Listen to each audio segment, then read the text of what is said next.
На неделе моды в Милане Жил Сандер представил коллекцию «Осень-зима 2022-2023», предложив свой взгляд на тренды холодного сезона.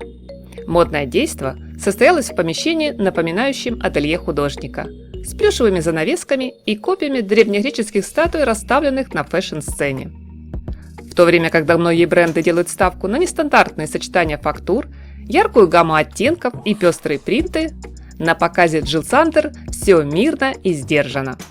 Вдруг отступают в сторону все тревожные мысли. Здесь царит атмосфера невозмутимого спокойствия. И это, друзья, на данный момент, пожалуй, самое то, чего нам всем сейчас так не хватает. Чистые, в основном светлые оттенки, мягкие и тактильно приятные фактуры, минималистичные и не перегруженные декором наряды. В общем, все, чтобы глаза отдыхали, а мысли и чувства ушли в режим медитация. Креативный дуэт Люк и Люси Мейер сегодня основное внимание уделяют не привычному стилю оверсайз, а более скульптурному силуэту, повторяющему форму песочные часы. Теперь у большинства пальто и жакетов появились акцентированные талия и бедра, а у платьев – кокетливые ленты с бантами вместо поясов. Одежда точно сидит по фигуре, оставляя при этом полную свободу движений. Букле, твид, шерсть, пушистый мохер и овчина, податливый трикотаж. Пожалуй, для модных ансамблей на холодный сезон вряд ли можно предложить что-то лучшее.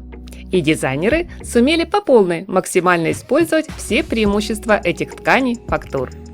Из интересных решений стоит отметить жакеты-накидки с крупными пуговицами на плечах, элегантные платья-пальто без рукавов, наряды, чем-то напоминающие одежду из викторианской эпохи с широким, иногда контрастным по цвету отложным воротником. А также очень женственные ажурные кружевные ансамбли, которые нам предлагают носить в союзе с лаконичным строгим верхом. Цветовая палитра коллекции не напрягает яркими красками.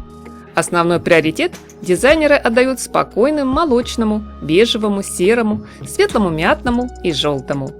Из темных тонов преобладают традиционный черный, оливковый, глубокий зеленый и шоколадный. Есть редкие вкрапления золотисто-горчичного и ароматной сирени. Что касается модных узоров, платье и стеганую верхнюю одежду украшает принт, похожий на тонкий карандашный набросок, где на рисунке можно рассмотреть изображение знаков зодиака.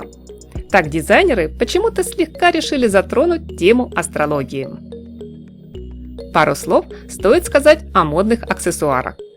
В первую очередь это, конечно же, сумки. Для строгого аутфита в линейке найдется модель в форме трапеции с жесткой основой.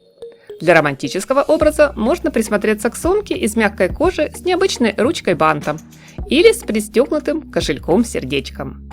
Здесь даже имеется теплый вариант из овчины и несколько предложений в ретро-стиле. Дополнить модный образ дизайнерский дуэт советует элегантными длинными перчатками и очаровательными шапочками из бисера. На фоне всей этой чувственной женственности лично для меня совсем непонятен представленный на показе ассортимент обуви. Остроносые ботинки Челси с металлическими накладками, маскулинные туфли и все это в паре с мужскими носками. Мне кажется, многим девушкам обувь оказалась даже значительно велика по размеру. Насколько это уместно, модно и стильно, хотелось бы спросить у вас, мои дорогие зрители. С большим интересом жду вашу версию, друзья, в комментариях.